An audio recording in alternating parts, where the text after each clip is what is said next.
Dí gcuid gach duine. An Gaeilge inniu ná Eide Scoile Nua, New School Close. Agus an céad píosa. Brustig ort a aisling. Tá sé a leathóir tar éis a thucht, 8:30.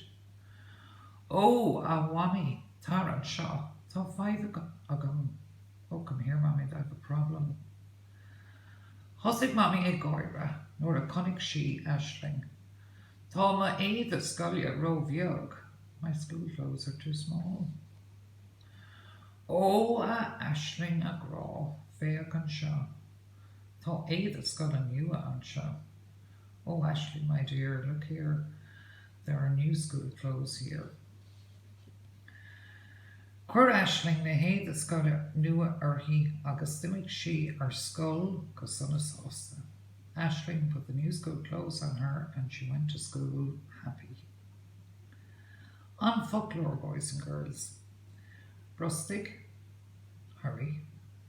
Leathóir tar éis a thucht, 8:30. Tar an seo, come here. Tá 5 agam, I have a problem.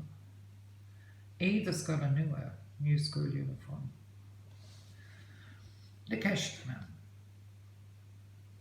Céim tam é sa scéal. Tá sé leathóir tar éis a thucht. Cad a rinne Mommy nuair a doscail sí an doras. Thosig Mommy ag Gaeilge nuair a doscail sí an doras. An bhfuil Eide Scoile Nua ag aisling. Tá Eide Scoile Nua ag aisling. Cad a chuir aisling orthaí. Chuir aisling Eide Scoile Nua orthaí. Cór imigh sí.